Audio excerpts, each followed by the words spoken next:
Okay, hey guys. Matagal na tayong hindi nakagawa ng video pero tutuloy-tuloy na natin. Medyo busy lang. Ngayon lang kasi uli nahilig sa pagmumotor. So ang pag-uusapan natin, so ang papakita ko sa inyo is yung gloves. So yung gloves, alam niyo naman, ito yung madalas natin ginagamit, lagi natin ginagamit kontra init, ulan, aksidente. So ito yung example ng lineup ng gloves ko. Dalawa dito, madalas kong gamitin. Ito, tsaka ito.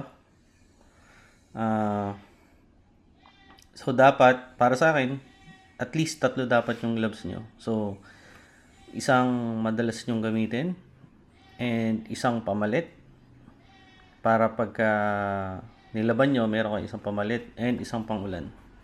So ito yung favorite ko dati. Madalas kong ginagamit. So this is from Komine. Kita nyo, luma na siya. Umumutino. Naarawan kasi. Hindi ko na siya ginagamit ngayon. Kasi meron na akong bago. Pero ito, reserva ko pa din. So pamalit to. Pwede rin pamalit. So kaya siya maganda. Kasi of course may carbon fiber dito. Konting suporta. Pero ang gusto ko ito. Yung iba kasi gusto carbon, pero ito it's hard rubber. So hindi siya, yung iba kasi medyo masakit pagka suot mo na. So ito at least nagbe-bend yung rubber. No? So maganda tong dito sa ilalim yung carbon fiber niya, protector natin. Kahit hard plastic to, okay lang. Pero ito, sa case na to, this is carbon fiber. Para pag in case ng aksidente, may itukod kayo, no? Na itukod nyo, may support, no? So ito maganda. Ang alam ko, available pa rin to sa market kahit matagal na siya, no? So try nyo, maganda to para sa nasa 2.5 ata to. Then itong isa, yung Komine, kung makikita nyo, parang rugged siya. Ang gandang tingnan. Parang pandigmaan. Marami siyang support dito. Fingertips. Ito yung carbon niya. Malaki. Support. May vents. Again, may carbon fiber dito. Then mostly leather. Ito. Synthetic leather. Ang problem ko lang dito is mainit. Kasi konti lang yung butas or wala. Dito lang may konting mesh lang dito, no? In terms of protection maganda siya, pero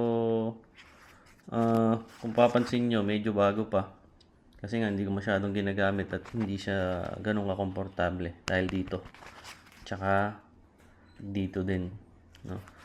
Medyo nangangawit ako pag suot ko to, lalo na pag mahabang biyahe. Although kung pag-uusapan ay safety, ito yung pinakamaganda dito sa apat. Then next, ito yung pangdili ko ngayon. This is Komine din. ADV. Papansin nyo, rubber. Ito lang yung rubber niya hanggang dito sa taas. Meron din siyang protection dito. It's hard rubber, no? Ang gusto ko dito is slim, pinaka-slim sa tatlo na to. Pinaka manipis din, no? Ito mesh. So we have again rubber din dito. Pinaka gusto ko kasi dito is komportable. So ito komportableng gloves na nasuot ko. Price ito siguro nasa 2 plus 2,000 to 2,300, mga ganun. So, pang daily, so ang tawag dito is Komine Adventure Gloves. Again, pinakamaganda para sa akin to. So, ito na yung ginagamit ko. Kaya hindi ko na ginagamit itong isang Komine na to. So, maganda rin to kasi, again, puro mesh. So, mas malamig kaysa dito sa Komine Carbon natin. Then, lastly, ito dapat, kung madalas kayo mag-ride, meron kayong ganito. So ito ay Tai Chi, made by Tai Chi. Ito ay rain gloves. So waterproof siya. So na-try ko na to, pumunta kaming Sagada. Mula Sagada pabalik dito sa Nueva Ecija, umuulan. So hindi nanlamig yung kamay ko, hindi nabasa. No.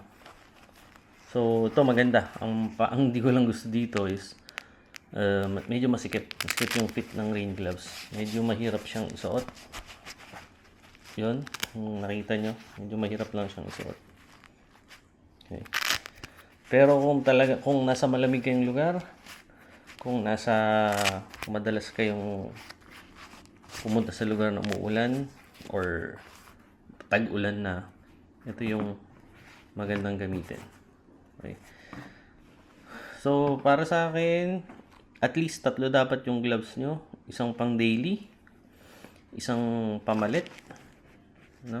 Pagka nilaban nyo, or in case na mabasa, hindi nyo dala yung rain gloves, may pamalit kayong isa habang pinapatuyo o nililinis nyo to. Then isang rain gloves. So pinilit ko talaga magkaroon nito since madalas akong bumabiyahe dati. So it's a necessity itong rain gloves. Lalo na kung nagde-deliver kayo or madalas bumiyahe. So ito, pinakamaganda. Naranasan ko na kasing lamigin yung kamay, ang hirap mag-drive. So ito, malaking tulong to, hindi lalamigin yung kamay nyo. Huwag nyo lang isusuot pag daily na maaraw, sobrang init. Ito, again, it's Dry Master nakalagay, no, sa Tai Chi. So yun, so hindi ko na pinakita yung kanan kasi hindi siya magkakasya dito sa camera. So yun. So suggestion ko again, dapat meron kayong 3 gloves. Hindi naman kailangan mahal. Hindi kailangan sobrang mahal. Kahit yung mura lang. Ito lang importante. No. Okay, so that's it.